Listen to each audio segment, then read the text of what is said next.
Hola, buen día, otra vez yo. Bueno, en esta otra parte, como les había platicado, pues ya es el último par de videos. Con esto terminaríamos ahora sí todo nuestro programa y pues esta unidad número 2 que tiene que ver con los diseños utilizados en investigación. Prácticamente pues ¿se acuerdan que al inicio de este tema, de esta unidad, les había platicado pues de los diferentes niveles de evidencia que nos arrojan los tipos de estudio que se suelen utilizar? Y pues de hecho hoy vamos a hablar del último de ellos, que precisamente corresponde con el nivel más alto de evidencia que me puede proveer una investigación. Este tipo de revisiones o este tipo de estudios pues ya no son condiciones que yo realice en el laboratorio. Es una metodología distinta a la que se suele utilizar para hacer una revisión sistemática, ¿sale? Y que pues finalmente nos va a llevar a la generación de lo que se conoce como metaanálisis. El prefijo meta quiere decir como más allá, ¿sí? Entonces, metaanálisis quiere decir que yo voy a realizar un análisis como tal de información, de datos, etcétera, pero lo tengo que hacer como más a profundidad o más detalle. Entonces, cuando nosotros hablamos en la literatura de los artículos o las publicaciones que se les conoce como metaanálisis, nos estamos refiriendo a este tipo de investigación en la cual se realizó previamente una revisión sistemática, donde se analizan resultados de otros estudios, ¿sale? Entonces yo estoy tratando como de compilar o de recabar toda esa información. Realizo la revisión, analizo esos datos, aplico un método estadístico que, ojo, esta es una de las características más importantes para poder realizar un metaanálisis, y entonces podemos ahora sí evaluar nosotros mediante este tipo de herramientas estadísticas cuáles son el tamaño del efecto como tal o sea, cuál ha sido el consenso que se tiene de manera global, o sea, en todo el planeta o en otros sitios donde se están haciendo ese tipo de investigaciones, para que podamos nosotros extraer la esencia de dichos estudios, ¿sí? Y realmente poder atribuir o poder ir generando o construyendo el conocimiento, que sería ir formando los paradigmas. Entonces, el realizar un metaanálisis, pues no crean que es muy sencillito como de, ay, agarro varios estudios, los proceso y ya. O sea, sí tiene una metodología mucho más detallada. De hecho, hay cursos completos de cómo realizar metaanálisis, y eso, pues, si les interesa más, pueden investigar.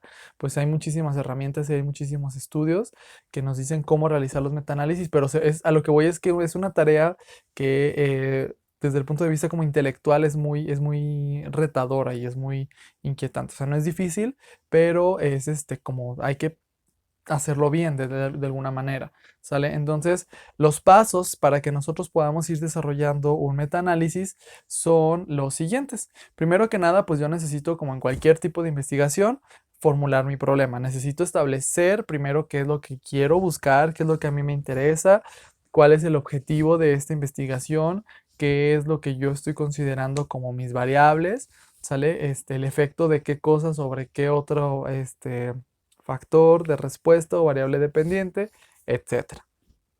Una vez que yo ya sé qué es lo que quiero o qué es lo que pretendo buscar, entonces ahora sí me voy a meter a las bases de datos, a las fuentes de obtención de información, donde voy a ir obviamente realizando esta búsqueda bibliográfica con los diferentes criterios, parecido a lo que ya hicieron ustedes cuando desarrollaron su protocolo, y van a ir pues poco a poco y seleccionando los estudios que a ustedes les interese.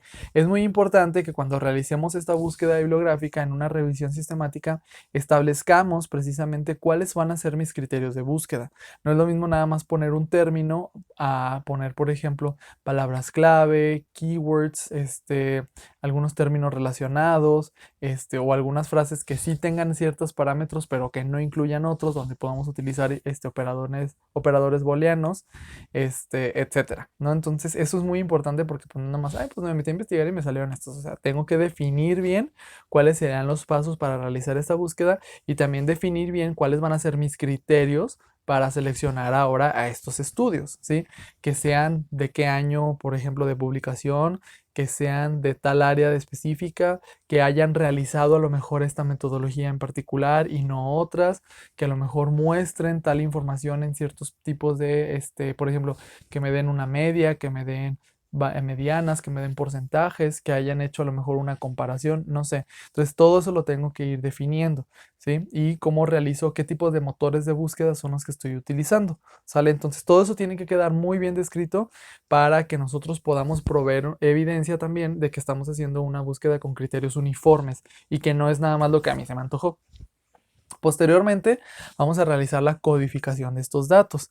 Eso significa que entonces vamos a extraer la información que de esos estudios o de esas revisiones y vamos a, en este caso, por ejemplo, si estoy realizando o estoy comparando porcentajes de estudios de prevalencia o de incidencia, o sea, cuestiones epidemiológicas, pues ahora todo eso lo vamos a compilar y lo vamos a integrar en un mismo archivo, en un mismo documento, en un mismo análisis, para que entonces podamos ir recabando esta información, aplicar entonces ahora sí una técnica o un método estadístico que nos permita hacer este análisis y posteriormente su interpretación de estos resultados, y a través de esta serie de pruebas de hipótesis y de estos niveles de significancia que yo esté estableciendo, poder entonces llegar a la conclusión de que sí tiene o no un efecto, de manera consensuada, lo que otras personas hicieron en este fenómeno o en esta situación, ¿sale? Y obviamente estos resultados los publicamos, esta información nos llega a todos nosotros y podemos entonces, pues realmente cuando estamos hablando de un metaanálisis, por eso es el nivel máximo de evidencia que nos puede proveer una investigación, porque se basa precisamente en el trabajo de otros, que ya es como la comprobación de la comprobación, por así decirlo, ¿sí? Entonces, no estamos replicando los resultados ni estamos replicando la metodología, sino que estamos analizando lo que otras personas nos están diciendo y estamos ya tratando de como que mediar o integrar o consensuar toda esa información para ver si vamos en el mismo sentido o no hay controversia, ¿sale? Entonces, esa sería la manera en la que yo lo llegue a desarrollar, ¿sí? Entonces, en el caso de una publicación de un metaanálisis, sabemos que tiene su estructura de esta manera: su título, resumen, palabras clave, la introducción, la metodología que les digo que se tiene que describir cómo se realizó esta revisión sistemática, el tipo de análisis estadístico que se utilizó, cuáles fueron los resultados de esta investigación y posteriormente pues cuál es la discusión que se le puede hacer al respecto para llegar a una conclusión y por lo tanto pues cuáles fueron las referencias que tomé como base para hacer este metaanálisis. ¿De acuerdo?